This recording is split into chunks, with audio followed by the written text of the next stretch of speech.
அர்ஜுன், கொஞ்சம் இந்த பக்கம் திரும்ப. ஏன் இப்படியே பேசு, காது கேக்கும். அர்ஜுன், முகத்தை பார்த்து பேசு. உன் மூஞ்ச பார்த்தா நீ செய்த துரோகம் தான் ஞாபகத்துக்கு வருது. அப்படியே பேசு. நான் கொஞ்சம் பேசணும். வெளியில போய் பேசிட்டு வா. உன் கூட பேசணும். தூக்கம் வருது. என் குரலை கேட்க கூட உனக்கு பிடிக்காம போச்சுல்ல? உன்னையே பிடிக்கலன்னு சொன்னதுக்கு அப்புறம் உன் குரலும் அந்த பேக்கேஜ்ல சேர்ந்ததுதான்.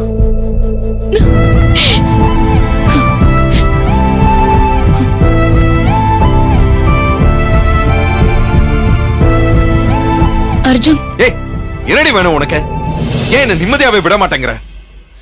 நமக்குள்ள நடக்கிற விஷயத்தெல்லாம் இந்த 4 செவத்துக்குள்ளதான் இருக்கணும்.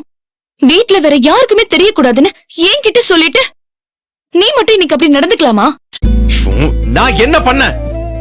உன்னையே கேட்டு பாரு. என் அப்பா அம்மாவ நடு ரோட்ல நிப்பாட்டிட்டு வந்திருக்கேன். எந்த அப்பா? உனக்குதான் 2 அப்பாவாச்சே. ஒன்னு ஆக்சுவல் ஃபாதர், இன்னொன்னு ஆக்டிங் ஃபாதர். அர்ஜுன், கேட்டதுக்கு பதில் சொல்லு. என் அப்பா ஹார்ட் பேஷண்ட். வெயில்ல நடு ரோட்ல நின்னுட்டு இருந்திருக்காரு. அவருக்கு ஒரு லிஃப்ட் கொடுத்திருந்தா உன் கார் ஒண்ணு தேஞ்சு போயிருக்காது. ஓ, உன் அப்பாவுக்கு கோல் மூட்டுற வேலை எல்லாம் தெரியுமா? நீ செஞ்ச காரியத்தால நமக்குள்ள ஏதோ பிரச்சனை இருக்குன்றது அப்பாவுக்கு தெரிஞ்சிருச்சு. தெரிஞ்சா என்ன? என் வீட்டுக்கு தான் தெரியக்கூடாதுன்னு சொன்னேன். ஆனா உன் குடும்பம் மொத்தமா சதியில ஊர்ன ஃப்ராட் குடும்பம் தானே. மொத்த குடும்பமும் ஒன்னா சேர்ந்து நாடகம் நடத்தி டிராமா பண்ணதானே இது. அது தாராளமா தெரியலாம், தப்பு இல்ல. என்ன பேசுற நீ? ஏன் இப்படி எல்லாம் பேசுற? ஏன் வலிக்குதா? ரொம்ப வலிக்குதுடா. அப்போ மிஷன் அக்கம்ப்ளிஷ், டார்கெட் அச்சீவ்ட். ஏய், உனக்கு வலிக்கணும், நீ அழணும், கதறணும். அதுல எது குறைஞ்சாலும் என்கிட்ட சொல்லு. கொஞ்சம் தூக்கலா அந்த காரியத்தை செய்றேன். அர்ஜுன், ஏய், நான் ஒன்னும் புதுசாலாம் செய்யல. நீ செஞ்சதா உனக்கு நான் திருப்பி செய்றேன், அவ்வளவுதான்.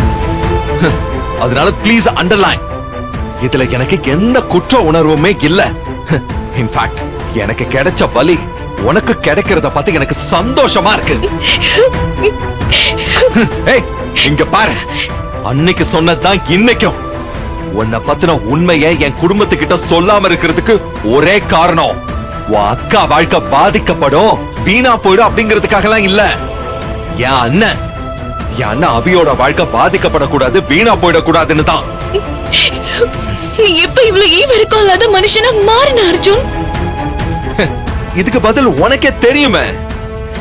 என் அண்ணன் ஏற்கனவே உன் அக்காவால மனநலம் பாதிக்கப்பட்டவன். அந்த எபிசோட் திரும்ப ரிப்பீட் ஆக கூடாது.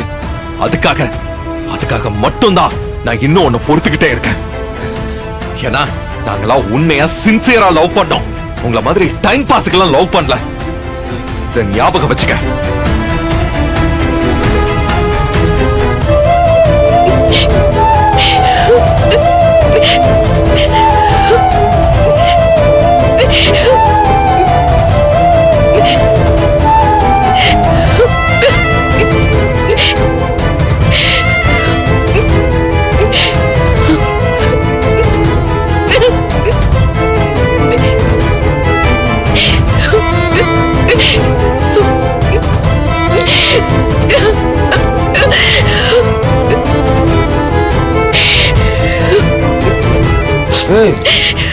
அழறியா?